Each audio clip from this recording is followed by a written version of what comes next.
Sveiki! Agnu Graudulas meža un vide, dabai tuvu mežsaimniecība un konsultācijas. Osis un nākotne. Vai starp osis un būtu liekams punkts, komats, vai tas būtu rakstams kopā? Osis ir ļoti vērtīgs koks. Viņš ir cietkoks, platlapu meža dabiska sastāvdaļa. Pēc augšanas apstākļiem viņš aug vidēji mitrās un mitrās augsnēs, kaut kur apmēram starp melnaugsni un nozoli būtu noliekams. Izaug smuki, lieli taisni koki, dzīvo ilgi, ļoti kvalitatīvi koksni.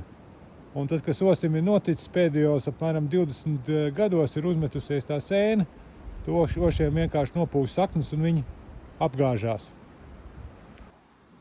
Bet tas, kas osim ir ļoti pozitīvi, osis ļoti labi sējās, un te ir tāda jaunaudze, te ir viens osis, nākošais osis, vēl viens osis, vēl viens, te būtībā ik pa metram, pusotram metram ir osis. Kaut kas ir bišķiņ viņam kaut kur grauž, bišķiņ galotnes apēd. Tas, kas nav labi ar reizēm jauniem ošiem, te var redzēt, metās tā pati sēna uz galotnes un osis nokalst. Un ko tad to osis darīt? Tas, ko es daru savā mežā, es esmu laimīgs par jebkuru osi, kurš aug, un divkārt laimīgs par osi, kurš ir izsējies un rodās jauni sējeņi. Osis patiešām labi sējās. Un, ja mēs runājam par tādu ģenētisko atlasi, tad tomēr būtu svarīgi saprast, ka katra sēkla, kur atlido no šī lielā oša, ir nedaudz atšķirīga, jo viņš ir aputeksnējies brīvā formā. Tur teicis var būt jebkas.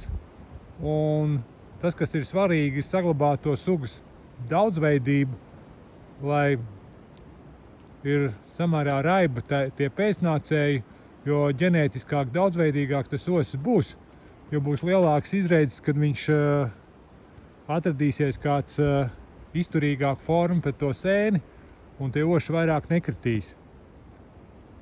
Un tie vecie oši patiesībā ir ļoti dabai derīgi, jo tā koksne ir samērā cieta. Un te jau var redzēt, ka apakšā kaut kādi vecākiem kokiem metās iekšā trupi. Noteikti ir šitas kaut kad nokritīs. Te ir kaut kāds dzenis, to kalis. Bet tanī brīdī, ja šitas cietkoks nokrīt un paliek mežā, tas ir ideāls substrāts, kurš ļoti ilgi trupē, un tas var kalpot par mājām ļoti daudziem organismiem, kurus mēs patiesībā pat nezinām.